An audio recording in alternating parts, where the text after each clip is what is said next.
Hello, I just trust that the Lord has been keeping you well. I am personally doing great and I'm grateful. This is Surrendered once again. It's a journey together with you, and the Lord has been very gracious to us, and it's about our relationships. In Surrendered, don't forget that we will talk about anything and anything that will make us to walk light, anything that will help us to rid of our burdens, to remove those things that make us to have heavy hearts, because we want to surrender our lives to God every day through the relationships He has given us. This video is like a continuation of another video I had done. You can check it out. It's called Priority over Petty, because it's time that we start asking ourselves, what are we doing in our time? Where are we taking those precious moments? What has happened to the time that seems to be in our hands now, and the next minute we don't have it? What happens that we are overtaken by events?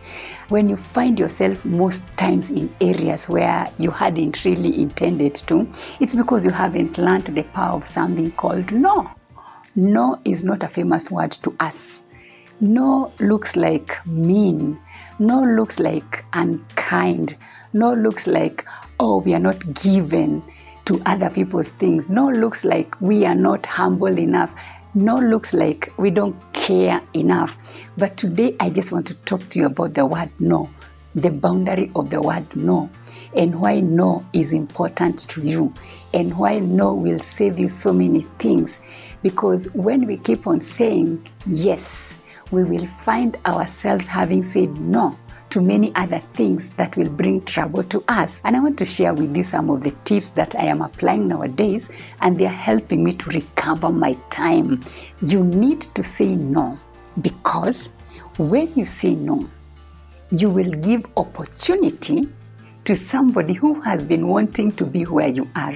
I know that sounds funny, but whenever we are given an opportunity, be it at work, be it in church, be it in community, sometimes we think there is nobody who can do what we are doing better than us.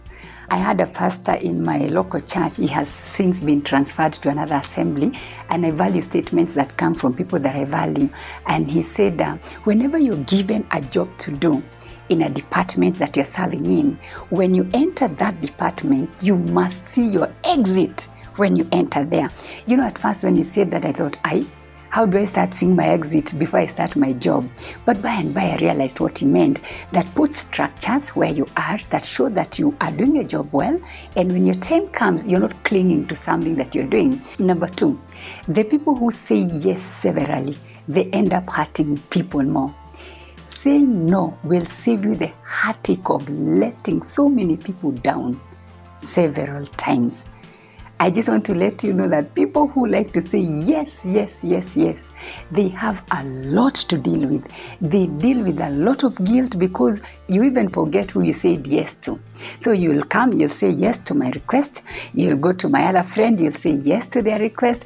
You'll go to another department, you say yes to their request, because, and I understand you want to be kind, but you realize you cannot be divided over so many places. So learn to say no. You'll save yourself heartache of letting people down.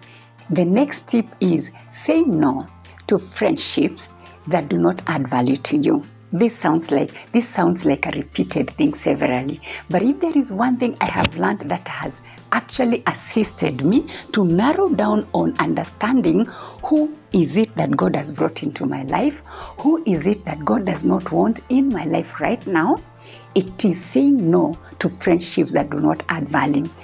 You need strength, you need grace, because if you're like me, you will stick to unnecessary things. But time has taught me, and it's my time to teach you.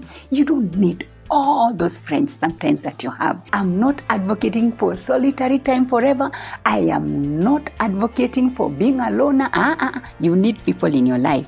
But there are people you must say no to in order for you to have a yes to that one friend that you have to. For example, do you have people that you're accountable to?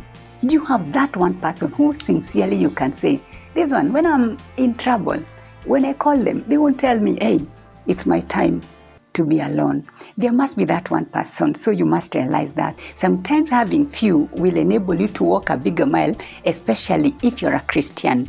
My next tip is say no to some opportunities. You can't imagine that.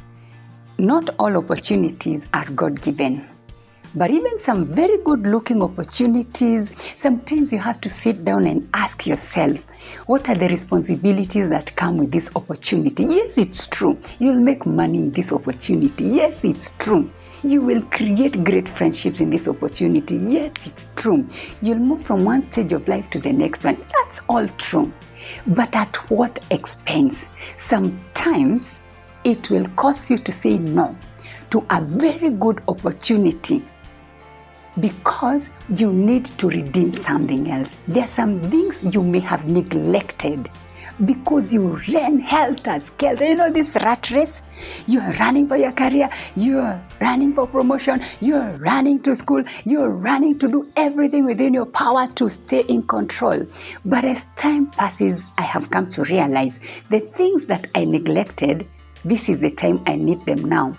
Have you neglected possibly maybe that very important friend? Have you neglected, if you're married, maybe a spouse? Have you neglected your wife? I know nowadays men are watching this channel. Have you neglected your wife? Have you neglected your children?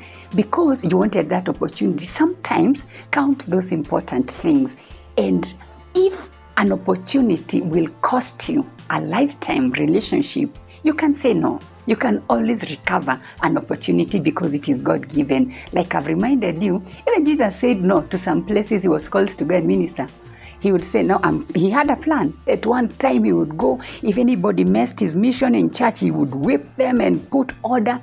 You need to say no to sometimes nice things. Next thing, say no because even the very best among us in this nation, all over the world, cream de la cream, anybody you know who is important, they said no to something. They said no to an opportunity in order to be where they are. There's this confusion that the bigger you are, the more yes you say to people. I've come to realize the people who have the greatest influence in life, they are very rare to find. They are able to be firm. They are able to say, I wish I could be there with you, but I'm unable. I wish I could have been there on this journey with you, but at this time, I can't do it. Say no because it will also help you restore some relationships that you had lost because you kept on saying no and you kept on letting that person down. But when you learn to say no in truth, in love, you give yourself an opportunity of mending, of restoring, and getting back to God-given relationships. You must learn to say no. But even as you say no, you must learn to say no with a lot of grace. Somebody tells me, when you say no, let somebody remember that you said no, but in the spirit of a yes. What do I mean? Don't just say, I am just busy, I won't be available for you. I am too busy for you. Or, nowadays I'm prioritizing, I just don't have to tell you yes. No, you can say no to somebody in the spirit of a yes. You could encourage them in their journey. You could encourage them in their inspiration and aspiration. You could allow them to, to just move on and tell them, when I can write back. I can do this. I can pray for you. But at this moment, I am unable to be with you. I'm excited that we are touching on things, anything that can help us to be in God's purposes and plans for our relationships. Just keep remembering that God is for you and God is for your relationship. So it's your responsibility to surrender every relationship to God so that we may walk light. I do appreciate every chance that God has given me to come and talk about our relationships in a surrendered way. Continue to subscribe, continue to share these videos. If you know somebody who is a yes person and they feel guilty, just tell them they don't have to do that, but continue to comment right here. I appreciate that. Let us bring our ideas together. Tell me how you have managed to say no, and tell me how your no became valuable to somebody else. God bless you.